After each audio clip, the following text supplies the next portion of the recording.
Ben was an easygoing guy, with a dog named Snickers, an efficient bounty hunter, who had more nanites in his body than most aliens in the Union had total mass. He was both nervous and excited about the progress of PRD, ate a fair bit more than a normal person, and had a larger than usual hydroponics and meat growing system on his ship than typical for a one-person ship. He tried to minimize collateral damage and rather liked lamb.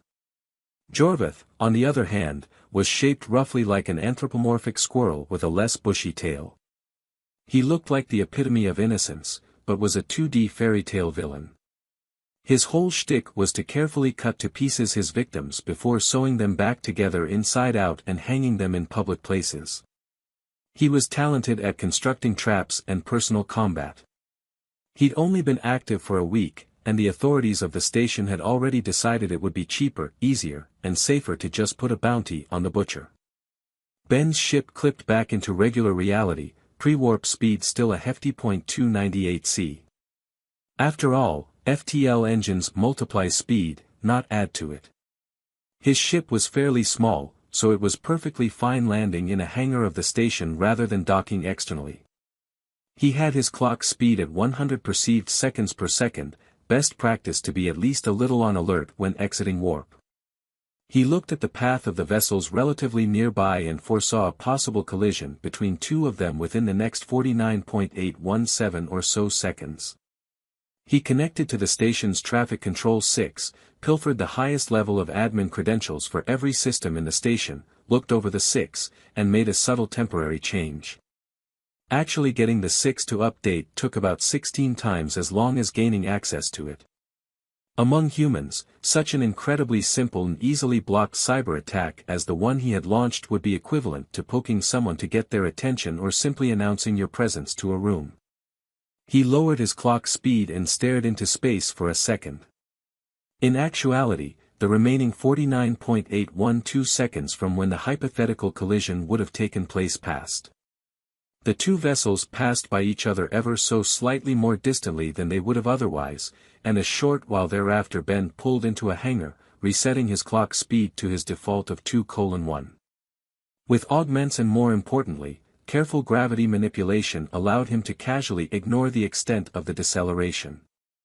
He didn't extend the landing pads, instead leaving them flush with the rest of the bottom of the craft. If he were to try to put the weight of the ship in the local gravity onto the station over an area of only the landing pads, he would cause a not insignificant amount of damage.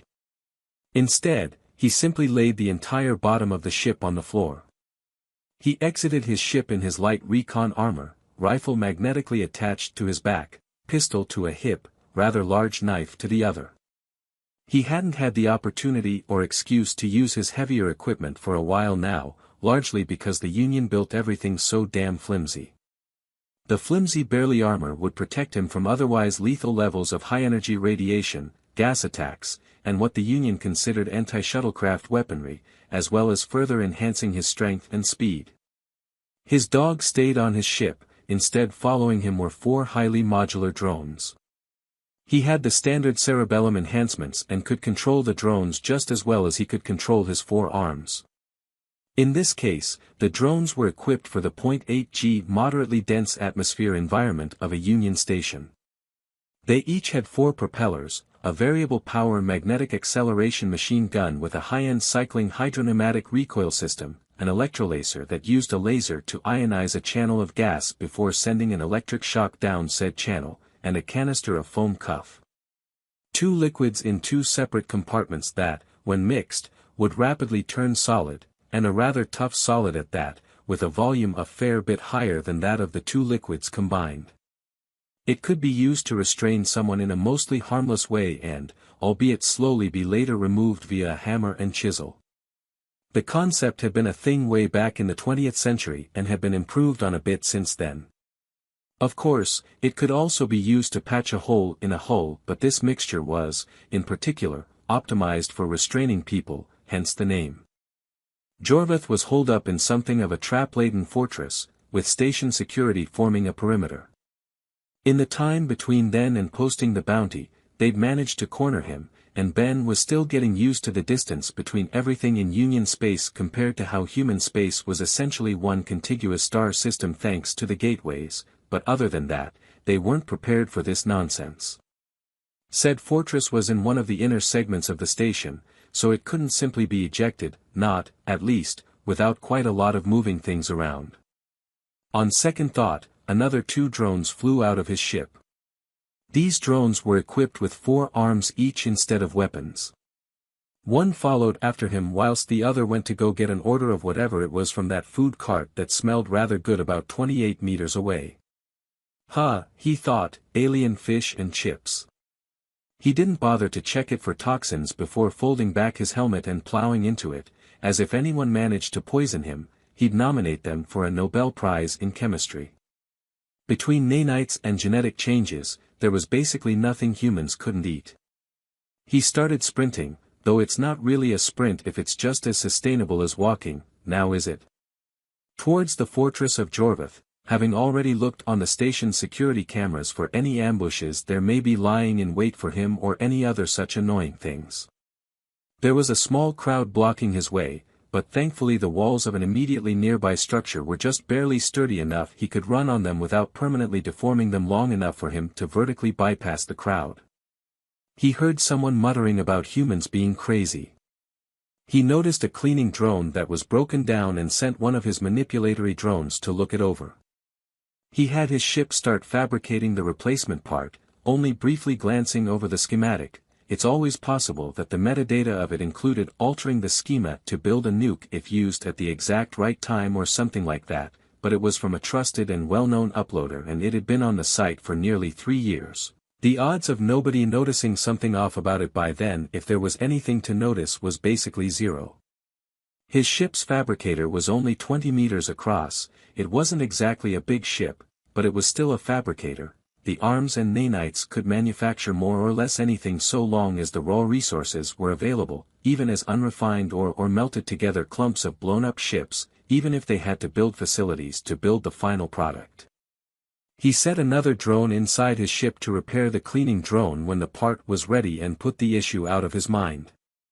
Not that long later, it wasn't a very large station after all, and he was coming up on the perimeter when a station security guard tried to stop him, for all of 2 seconds before he metaphorically bludgeoned their tablet with his bounty hunting license, personal armament license, spacecraft armament license, limited commandeering license, and several others. He set his clock speed to 10:1.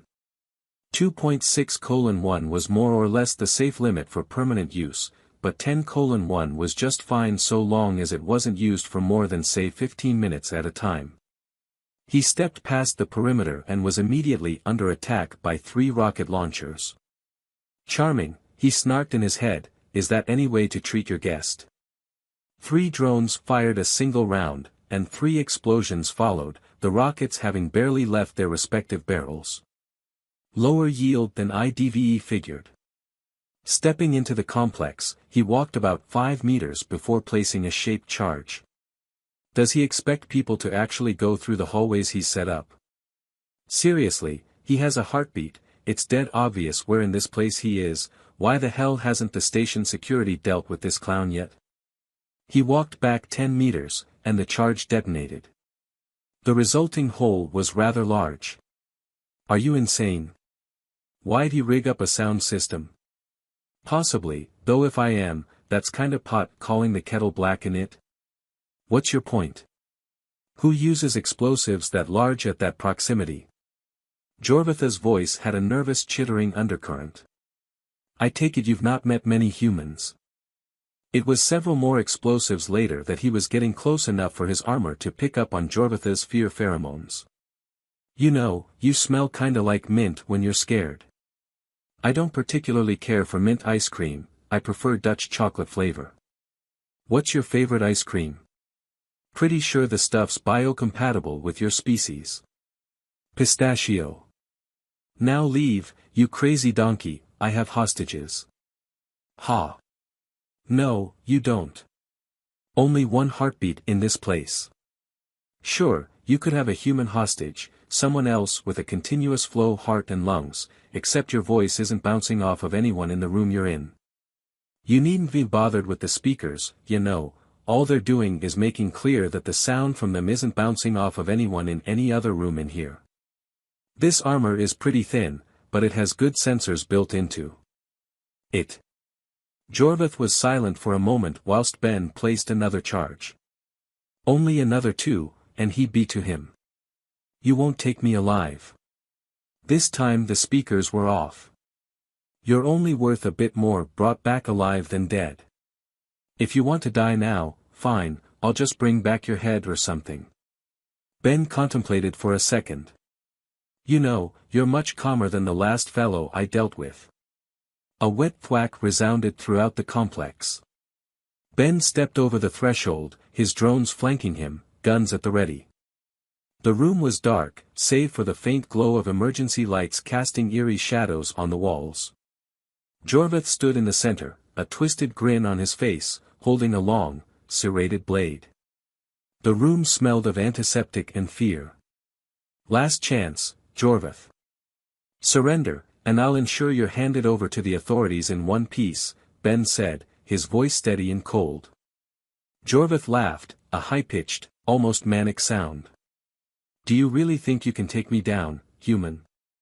I've killed dozens of your kind. Ben shrugged. I've taken down worse than you. Without warning, Jorvith lunged forward, his blade aimed at Ben's chest. Ben sidestepped effortlessly, his recon armor enhancing his reflexes. He delivered a swift kick to Jorvith's side, sending the alien crashing into a table filled with surgical tools. Is that all you've got? Ben taunted, his drones hovering menacingly. Jorvith snarled, scrambling to his feet. He pressed a button on his wrist, and the room was suddenly filled with a deafening alarm. The walls started to shift, panels sliding to reveal hidden compartments filled with deadly traps. Ben's drones immediately went into action, firing at the traps and disarming them before they could activate. Ben himself advanced on Jorvith, his movements a blur. He delivered a series of punches and kicks, each blow landing with precision. Jorvith tried to fight back, but it was clear he was no match for the enhanced human. Ben's drones provided cover, their weapons keeping any remaining traps at bay. Within minutes, Jorvith was on the ground, his blade knocked away, and his body battered and bruised. You're done, Ben said, breathing heavily. He cuffed Jorvith with a set of restraints designed specifically for the alien species. As he dragged Jorvith out of the fortress, station security personnel finally arrived, their weapons drawn. They looked at Ben with a mixture of awe and fear. Take him to the brig, Ben ordered, handing Jorvith over. And next time, try to handle your own problems. The security personnel nodded, too stunned to speak. Back on his ship, Ben debriefed with Snickers, the dog lounging lazily on the couch. He reviewed the mission's success, analyzing every detail to improve his tactics for the next bounty. He knew there would always be another one. He fed Snickers, the dog wagging his tail happily.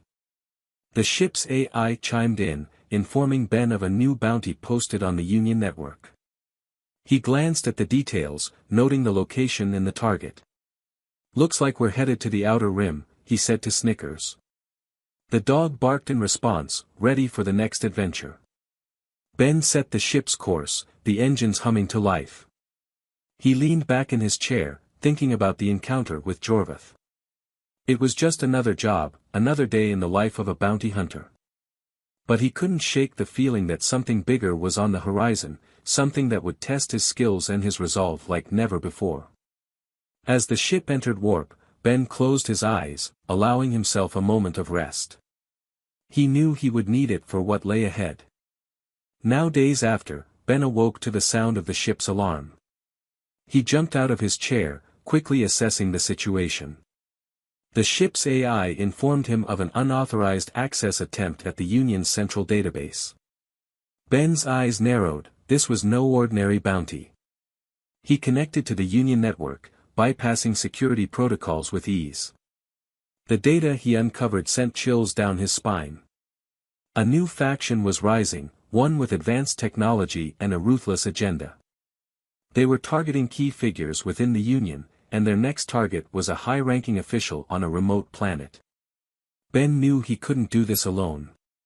He sent out a distress signal to other bounty hunters, rallying them for the mission ahead. He would need every bit of help he could get to take down this new threat. As the ship sped towards its destination, Ben prepared for the battle to come. He upgraded his drones, ensuring they were ready for combat. He trained rigorously, pushing his body and mind to their limits. The final confrontation was inevitable, and Ben was determined to emerge victorious. He would stop at nothing to protect the Union and its citizens, even if it meant risking his own life. As the planet came into view, Ben steeled himself for the fight. He knew this would be his toughest mission yet, but he was ready. He would face the new threat head-on, with Snickers by his side and his drones at his back. This was just the beginning of a new chapter in his life, one filled with danger and uncertainty. But Ben was a survivor, a warrior, and he would not back down. The ship landed, and Ben stepped out, ready to face whatever challenges lay ahead. He would protect the Union at all costs, for he was a bounty hunter, and this was his calling.